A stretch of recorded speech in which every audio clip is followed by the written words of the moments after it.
7 ಜನ ಆರೋಪಿಗಳು arrest. Supreme ಕೋರ್ಟ್ನಿಂದ Darshan ಮತ್ತು ಗ್ಯಾಂಗ್ ಬೇಲ್ ರದ್ದು ಹಿನ್ನೆಲೆಯಲ್ಲಿ ಎಲ್ಲ 7 ಆರೋಪಿಗಳನ್ನು ಬಂಧಿಸಿದ್ದಾರೆ. 5 ಜನ ಆರೋಪಿಗಳು ಬೆಂಗಳೂರಲ್ಲಿ, 2 ಚಿತ್ರದುರ್ಗದಲ್ಲಿ ಅರೆಸ್ಟ್. ದರ್ಶನ್, ಪವಿತ್ರ ಗೌಡ ಸೇರಿ 5 ಆರೋಪಿಗಳನ್ನ ಬೆಂಗಳೂರಲ್ಲಿ ಅರೆಸ್ಟ್ ಮಾಡಲಾಯಿತು. ಪ್ರದೋಷ್, ನಾಗರಾಜ್, ಲಕ್ಷ್ಮಣ್ ಬಂಧನ ಆಯಿತು. ಚಿತ್ರದುರ್ಗದಲ್ಲಿಯೇ ಜಗದೀಶ್ ಮತ್ತು ಅನುಕುಮಾರ್.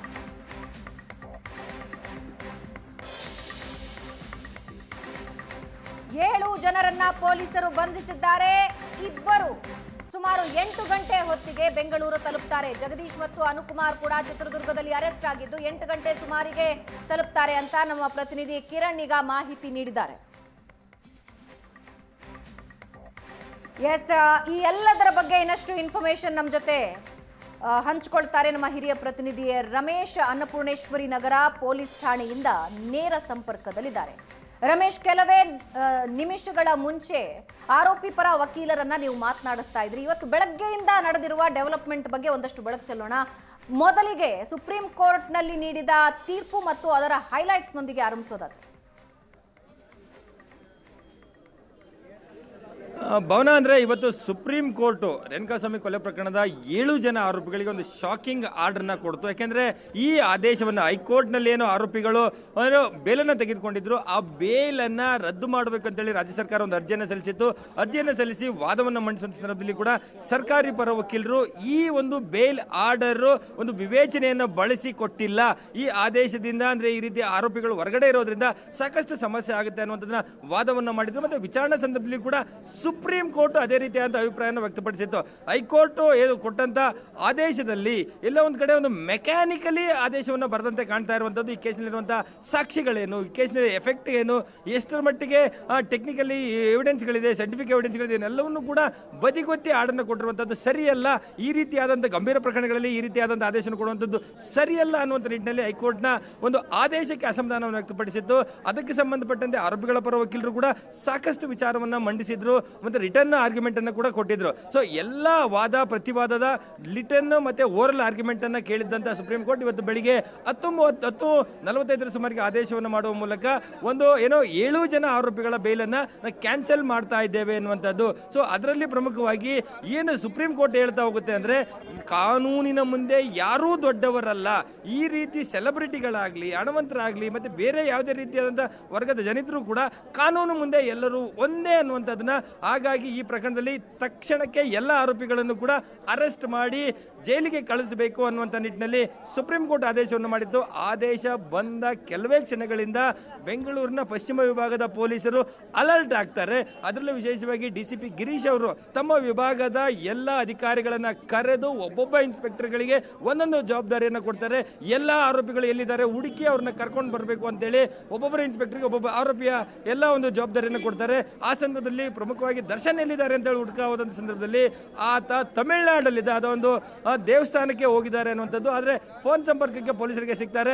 ತಕ್ಷಣಕ್ಕೆ ಸುಪ್ರೀಂ ಕೋರ್ಟ್ ಆದೇಶ ನಿಮ್ಮ ಗಮನಕ್ಕೆ ಬಂದಿದೆ ಅಂದ್ಕೊಳ್ತೀವಿ. ಸುಪ್ರೀಂ ಕೋರ್ಟ್ ಅಲ್ಲಿ ನಿಮ್ಮ ಆದೇಶವನ್ನ ಬೇಲ್ ಆದೇಶವನ್ನು ರದ್ದು ಮಾಡಲಾಗಿದೆ, ಹಾಗಾಗಿ ತಕ್ಷಣಕ್ಕೆ ತಾವೆಲ್ಲಿದ್ದೀರಿ ಬರಬೇಕು, ಅಥವಾ ಇಲ್ಲಾಂದ್ರೆ ನಾವು ಅಧಿಕಾರಿಗಳು ಬಂದು ಅರೆಸ್ಟ್ ಮಾಡ್ತೀವಿ ಅಂತ ಸೂಚನೆ ಕೊಟ್ಟಂತ ಸಂದರ್ಭದಲ್ಲಿ ನಾನು ಸಂಜೆ 4:30 ಸುಮಾರಿಗೆ ಬೆಂಗಳೂರಿಗೆ ಬರ್ತೇನೆ, ಪೊಲೀಸ್ ಠಾಣೆಗೆ ಬರ್ತೇನೆ ಅಂತೇಳಿ ಹೇಳಿದ್ರು ಅನ್ನುವಂಥದ್ದು. ಅದೇ ನಿಟ್ಟಿನಲ್ಲಿ 4 ಗಂಟೆ ಸುಮಾರಿಗೆ ತಮಿಳುನಾಡಿನಿಂದ ಮೈಸೂರಿಗೆ ಬಂದು ಮೈಸೂರಿನಿಂದ ಬೆಂಗಳೂರಿಗೆ ಬಂದಂತ ದರ್ಶನ್ 4 ಗಂಟೆ ಸುಮಾರಿಗೆ ಹೊಸಕೆರೆಯಲ್ಲಿರುವಂತಹ ಅಂದ್ರೆ ವಿಜಯಲಕ್ಷ್ಮಿ ಅವರ ನಿವಾಸ ಅಂದ್ರೆ ದರ್ಶನ್ ನಿವಾಸಕ್ಕೆ ಹೋಗ್ತಾರೆ. ಅಲ್ಲಿಗೆ ಬಂದದ್ದು ಖಚಿತಪಡಿಸಿಕೊಂಡಂತ ಪೊಲೀಸರು ಮನೆಗೆ ಹೋಗಿ 4 ಗಂಟೆ ಸುಮಾರಿಗೆ ಅವ್ರನ್ನ ವಶಕ್ಕೆ ಪಡ್ಕೊಳ್ತಾರೆ. ವಶಕ್ಕೆ ಪಡೆದು ಈಗ ಕೆಲವೇ ನಿಮಿಷಗಳ ಹಿಂದಷ್ಟೇ ಅನ್ನಪೂರ್ಣೇಶ್ವರಿ ನಗರ ಪೊಲೀಸ್ ಠಾಣೆಗೆ ಈಗ ದರ್ಶನ್ ಕರ್ಕೊಂಡು ಬಂದಿರುವಂತಹದ್ದು. ಈಗ ಈ ಪ್ರಕರಣದಲ್ಲಿ 7 ಜನರ ಆರೋಪಿಗಳನ್ನು ಬೇಲ್ ರದ್ದಾಗಿದೆ. ಅದರಲ್ಲಿ ಚಿತ್ರದುರ್ಗದ ಅನುಕುಮಾರ್ ಮತ್ತೆ ಜಗದೀಶನ್ನ ಹೊರತುಪಡಿಸಿ ಇನ್ನುಳಿದ 5 ಜನ ಆರೋಪಿಗಳು ಪವಿತ್ರ ಗೌಡ, ನಾಗರಾಜ್ ಜೊತೆಗೆ ಲಕ್ಷ್ಮಣ್ ಆಗ್ಲಿ, ಪ್ರದೋಷ್, ದರ್ಶನ್, ಈ 5 ಜನ ಆರೋಪಿಗಳನ್ನು ಈಗಾಗಲೇ ಪೊಲೀಸರು ಸೆಕ್ಯೂರ್ ಮಾಡುವಲ್ಲಿ ಯಶಸ್ವಿಯಾಗಿದ್ದಾರೆ. ಅವರ ಒಂದು ಅರೆಸ್ಟ್ ಪ್ರೊಸೀಜರ್ ಅನ್ನ ಮಾಡ್ತಾ ಇರುವಂತದ್ದು. ಅರೆಸ್ಟ್ ಪ್ರೊಸೀಜರ್ ಆದ ನಂತರ ಒಂದು ಮೆಡಿಕಲ್ ಚೆಕಪ್ ಆಗುತ್ತೆ, ಮಾಡಬೇಕಾಗುತ್ತೆ. ಆ ಮೆಡಿಕಲ್ ಚೆಕಪ್ ಮಾಡಲಿಕ್ಕೆ ಅಂದ್ರೆ ಹತ್ತಿರದ ಒಂದು ಸರ್ಕಾರಿ ಆಸ್ಪತ್ರೆ ವೈದ್ಯರನ್ನಿಗಾಗಲೇ ಕರೆಸಿರುವಂತದ್ದು. ಮೆಡಿಕಲ್ ಚೆಕಪ್ ನ ಇಲ್ಲೇ ಮಾಡ್ತಾರೆ. ಪ್ರೊಸೀಜರ್ ಆದ ನಂತರ ಅವ್ರನ್ನ ನ್ಯಾಯಾಧೀಶರ ಮುಂದೆ ಹಾಜರುಪಡಿಸಬೇಕು. ಈಗ ಸರಿಯಾಗಿ 5 ಗಂಟೆ ಆಗಿರುವಂತಹದ್ದು. ಇನ್ನು 1 ಗಂಟೆಯ ಒಳಗಾಗಿ ಹಾಜರುಪಡಿಸುವಂತದ್ದಾದ್ರೆ ಕೋರ್ಟ್ಗೆ ಹಾಜರುಪಡಿಸ್ತಾರೆ. ನಾವು ನೋಡ್ತಿರ್ಬೋದು ಈಗಾಗಲೇ ವಾಹನವನ್ನು ಕೂಡ ಸಿದ್ಧಪಡಿಸ ಹಾಜರುಪಡಿಸ್ತಾ ಇದ್ದಾರೆ. ಸೊ ಅವ್ರನ್ನ ಕರ್ಕೊಂಡು ಹೋಗ್ಲಿಕ್ಕೆ ಇದನ್ನ ನೋಡ್ತಾ ಹೋದ್ರೆ ಕೋರ್ಟ್ ಮುಂದೆಯೇ ಅಂದ್ರೆ ಕೋರ್ಟ್ನಲ್ಲಿ ನ್ಯಾಯಾಧೀಶರ ಮುಂದೆ ಅವ್ರನ್ನ ಹಾಜರುಪಡಿಸುವಂತ ಸಾಧ್ಯತೆಗಳಿರುವಂತದ್ದು. ಇನ್ನುಳಿದ ಇಬ್ಬರು ಅಂದ್ರೆ ಚಿತ್ರದುರ್ಗ ಮೂಲದ ಇಬ್ಬರನ್ನ ಇನ್ನು ಅರೆಸ್ಟ್ ಮಾಡಿಲ್ಲ. ಸೊ ಅವ್ರನ್ನ ಕರ್ಕೊಂಡು ಬರುವಂತದ್ದು ಸುಮಾರು ಒಂದು 8 ಗಂಟೆ ಸುಮಾರಿಗೆ ಬೆಂಗಳೂರಿಗೆ ಬರ್ತಾರೆ ಅಂತ ಅವ್ರನ್ನ ಪ್ರತ್ಯೇಕವಾಗಿ ಹಾಜರುಪಡಿಸಲಿಕ್ಕೆ ಸಿದ್ಧತೆಗಳನ್ನು ಮಾಡ್ಕೊಳ್ತಿರುವಂತದ್ದು. ಈಗಾಗಲೇ ಅರೆಸ್ಟ್ ಆಗಿರುವಂತ 5 ಜನ ಆರೋಪಿಗಳನ್ನು ಕೂಡ ಸಿಟಿ ಸಿವಿಲ್ ಕೋರ್ಟ್ ನಲ್ಲಿರುವಂತ 57 ಸೆಷನ್ಸ್ ಕೋರ್ಟ್ ಮುಂದೆ ಹಾಜರುಪಡಿಸಬೇಕಾಗುತ್ತೆ. ಆ ಒಂದು ನ್ಯಾಯಾಲಯದ ನ್ಯಾಯಾಧೀಶರ ವರ್ಗಾವಣೆ ಆಗಿರೋದ್ರಿಂದ ಇನ್ಚಾರ್ಜ್ ಕೋರ್ಟ್ ಏನಿದೆ 64 ಸೆಷನ್ಸ್ ಕೋರ್ಟ್, ಆ ಕೋರ್ಟ್ ಮುಂದೆ ಹಾಜರುಪಡಿಸಿ ಆ ಮೂಲಕ ನ್ಯಾಯ ಬಂಧನಕ್ಕೆ ನೀಡಬೇಕು ಅಂತೇಳಿ ಮನವಿಯನ್ನು ಮಾಡ್ತಾರೆ. ಈ ಸಂದರ್ಭದಲ್ಲಿ ಅವ್ರನ್ನ ಈ ಮೊದಲೇ ಇದ್ದಂತ ಜೈಲುಗಳಿಗೆ ಹೋಗಬೇಕು ಅಂತೇಳಿ ಕೋರ್ಟ್ ಆದೇಶವನ್ನ ಮಾಡುತ್ತಾ, ಅಥವಾ ಏನಾದರೂ ಟ್ರಯಲ್ ಸದ್ಯಕ್ಕೆ ಶುರುವಾಗಿದೆ ಆದಲ್ಲಿ ಆ ಸಂದರ್ಭದಲ್ಲಿ ಆರೋಪಿಗಳನ್ನ ಪದೇ ಪದೇ ಕರ್ಕೊಂಡು ಬರೋದು ಕಷ್ಟ ಆಗುತ್ತೆ. ಹಾಗಾಗಿ ಬೆಂಗಳೂರಿನ ಜೈಲಿಗೆ ಹಾಕಬೇಕು ಅನ್ನೋ ನಿಟ್ಟಿನಲ್ಲಿ ಒಂದಷ್ಟು ಮನವಿಯನ್ನು ಮಾಡಿಕೊಳ್ಳುವಂತ ಸಾಧ್ಯತೆಗಳಿದೆ ಆರೋಪಿಗಳ ಪರ ವಕೀಲರು. ಹಾಗಾಗಿ ಕೋರ್ಟ್ ಏನು ಆದೇಶವನ್ನು ಮಾಡುತ್ತೆ ನೋಡಬೇಕಾಗಿರುವಂತದ್ದು. ಆದರೆ ಇನ್ನು ಕೆಲವೇ ಕ್ಷಣಗಳಲ್ಲಿ ಅನ್ನಪೂರ್ಣೇಶ್ವರಿ ನಗರ ಪೊಲೀಸ್ ಠಾಣೆಯಿಂದ 5 ಜನ ಆರೋಪಿಗಳನ್ನ ಪೊಲೀಸರು ನ್ಯಾಯಾಧೀಶರ ಮುಂದೆ ಹಾಜರುಪಡಿಸ್ತಾರೆ. ಈಗ ನಡೀತಿರುವಂತಹ ಸಿದ್ಧತೆಗಳನ್ನು ನೋಡಿದ್ರೆ ಇನ್ನೇನು ಕೆಲವೇ ಕ್ಷಣಗಳಲ್ಲಿ ಅನ್ನಪೂರ್ಣೇಶ್ವರಿ ನಗರ ಪೊಲೀಸ್ ಠಾಣೆಯಿಂದ ಸಿಟಿ ಸಿವಿಲ್ ಕೋರ್ಟ್ ಕಡೆ ಕರ್ಕೊಂಡು ಹೋಗುವಂತ ಸಾಧ್ಯತೆಗಳು ಕಾಣ್ತಾ ಇರುವಂತದ್ದು. ಇನ್ನು ಉಳಿದಂತವ್ರನ್ನ ತಡವಾಗಿ ಅರೆಸ್ಟ್ ಮಾಡಿದವ್ರನ್ನ ತಡರಾತ್ರಿ ನ್ಯಾಯಾಧೀಶರ ಮನೆಗೆ ಹಾಜರುಪಡಿಸುವಂತ ಸಾಧ್ಯತೆಗಳಿರುವಂತದ್ದು. ಸೊ ಇದನ್ನ ನೋಡ್ತಾ ಹೋದ್ರೆ ಸುಪ್ರೀಂ ಕೋರ್ಟ್ ಕೊಟ್ಟಂತ ಆದೇಶವನ್ನ ಯಥಾವತ್ತಾಗಿ ಪಾಲನೆ ಮಾಡ್ತಿದ್ದಾರೆ. ಮತ್ತೆ ಆರೋಪಿಗಳಿಗೂ ಕೂಡ ಬೇರೆ ಆಪ್ಷನ್ ಇಲ್ಲ. ಯಾಕೆಂದ್ರೆ ಸುಪ್ರೀಂ ಕೋರ್ಟೇ ಬೇಲನ್ನ ಕ್ಯಾನ್ಸಲ್ ಮಾಡಿರೋದ್ರಿಂದ ಅನಿವಾರ್ಯವಾಗಿ ಅವರು ಪೊಲೀಸರ ಮುಂದೆ ಬರಬೇಕಾಯ್ತು. ಪೊಲೀಸರು ಹೇಳ್ದಂಥ ಸಂದರ್ಭದಲ್ಲಿ ಅವ್ರು ಇರುವಂಥ ಜಾಗದಲ್ಲಿ ಇರಬೇಕಾಯ್ತು. ಅಲ್ಲಿಂದ ಪೊಲೀಸರು ಅವ್ರನ್ನ ವಶಕ್ಕೆ ಪಡೆದೀಗ ಅರೆಸ್ಟ್ ಪ್ರೊಸೀಜರ್ನ ಮಾಡ್ತಾ ಇರುವಂಥದ್ದು.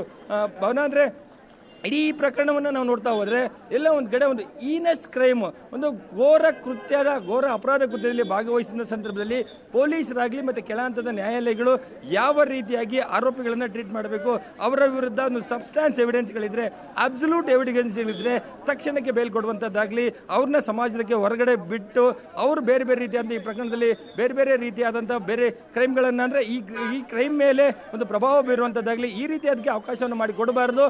ಕೋರ್ಟ್ಗಳು ಕೂಡ ಜಾಮೀನನ್ನು ಕೊಡುವಂಥ ಸಂದರ್ಭದಲ್ಲಿ ತುಂಬಾ ಜವಾಬ್ದಾರಿಯುತವಾಗಿ ಆದೇಶವನ್ನು ಮಾಡಬೇಕು ಅನ್ನೋದನ್ನ ಸುಪ್ರೀಂ ಕೋರ್ಟ್ ಹೇಳಿರುವಂತದ್ದು. ಮತ್ತೆ ಈ ಆದೇಶದಲ್ಲಿ ಒಂದು ಕಡೆ ಇಡೀ ದೇಶದಲ್ಲಿ ಒಂದು ರೀತಿ ಲ್ಯಾಂಡ್ ಮಾರ್ಕ್ ಜಡ್ಜ್ಮೆಂಟ್ ಆಗಿರುವಂತದ್ದಂತೂ ಸತ್ಯ. ಅದರ ಜೊತೆಗೆ ಮತ್ತೊಂದು ಪ್ರಮುಖವಾಗಿ ಸುಪ್ರೀಂ ಕೋರ್ಟ್ ಗಮನಿಸಿದೆ. ಯಾಕೆಂದ್ರೆ ಈ ಹಿಂದೆ ಅರೆಸ್ಟ್ ಆದಂತ ಸಂದರ್ಭದಲ್ಲಿ ದರ್ಶನ್ ಜೈಲಿನಲ್ಲಿ ಇದ್ದಂಥ ಸಂದರ್ಭದಲ್ಲಿ ಒಂದಷ್ಟು ರಾಜಾತಿಥ್ಯವನ್ನು ಪಡ್ಕೊಂಡಿದ್ದ, ಸಿಗರೇಟ್ ಅನ್ನು ಪಡ್ಕೊಳ್ಳುವಂಥದ್ದಾಗಲಿ, ಜೊತೆಗೆ ಮೊಬೈಲ್ ಅನ್ನು ಪಡ್ಕೊಳ್ಳುವಂಥದ್ದು, ಅಲ್ಲಿ ಐಫೈ ಊಟದ ವ್ಯವಸ್ಥೆ, ಬೇರೆ ಬೇರೆ ವ್ಯವಸ್ಥೆಗಳನ್ನು ಮಾಡ್ಕೊಂಡಿದ್ದ ಅನ್ನುವಂಥದ್ದು. ಅದಕ್ಕೆ ಸಂಬಂಧಪಟ್ಟಂತೆ ಎಸ್ಎನ್ಎಟ್ ಸುವರ್ಣ ನ್ಯೂಸ್ ಆ ವಿಡಿಯೋಗಳನ್ನ, ಫೋಟೋಗಳನ್ನ ಬಯಲು ಮಾಡಿತ್ತು.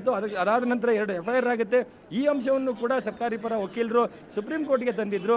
ಅದರ ವಿಚಾರದಲ್ಲಿ ಕೂಡ ಸುಪ್ರೀಂ ಕೋರ್ಟ್ ಒಂದು ಸ್ಪಷ್ಟವಾದಂಥ ಕಮೆಂಟ್ ಅನ್ನು ಮಾಡಿರುವಂಥದ್ದು. ಈ ಹಿಂದೆ ಈ ಆರೋಪಿಗಳಿಗೆ ಒಂದು ಹಣವಂತರು ಅಥವಾ ಸೆಲೆಬ್ರಿಟಿಗಳಾಗಿದ್ದಾರೆ, ಯಾರೋ ದೊಡ್ಡವರು ಅನ್ನುವಂಥ ಕಾರಣಕ್ಕೆ ಈ ರೀತಿಯಾದಂಥ ಕಾನೂನಲ್ಲಿ ಬೇರೆ ಬೇರೆ ರೀತಿಯಾದ ಅವಕಾಶಗಳು ಕೊಡುವಂಥದ್ದು ಸರಿಯಲ್ಲ. ಈ ಹಿಂದೆ ರಾಜಾತಿಥ್ಯ ಕೊಟ್ಟಂಥವ್ರನ್ನ ಯಾಕೆ ಅವ್ರ ವಿರುದ್ಧ ಸಸ್ಪೆಂಡ್ ಆಗಲಿ ಅಥವಾ ಅವ್ರ ವಿರುದ್ಧ ಕ್ರಮ ಆಗಿಲ್ಲ ಅನ್ನುವಂಥದ್ದನ್ನ ಒಂದು ಕಡೆ ಹೇಳಿದ್ರೆ, ಮತ್ತೊಂದು ಕಡೆ ಈಗ ಅರೆಸ್ಟ್ ಆಗಿ ಜೈಲಿಗೆ ಹೋದ ನಂತರ ಏನಾದರೂ ಈ ರೀತಿಯಾದಂಥ ಐಫೈ ವ್ಯವಸ್ಥೆಯನ್ನು ಅವ್ರಿಗೆ ಕೊಟ್ಟಿದ್ದೇ ಆದಲ್ಲಿ ಅಧಿಕಾರಿಗಳ ವಿರುದ್ಧ, ಗೃಹ ಇಲಾಖೆ ಅಧಿಕಾರಿಗಳು ಮತ್ತು ಕಾರಾಗೃಹ ಇಲಾಖೆ ಅಧಿಕಾರಿಗಳ ವಿರುದ್ಧ ಒಂದು ಕಠಿಣ ಕ್ರಮವನ್ನು ತೆಗೆದುಕೊಳ್ಬೇಕಾಗುತ್ತೆ ಅನ್ನುವಂಥ ಒಂದು ಎಚ್ಚರಿಕೆಯನ್ನು ಕೊಟ್ಟಿರುವಂಥದ್ದು.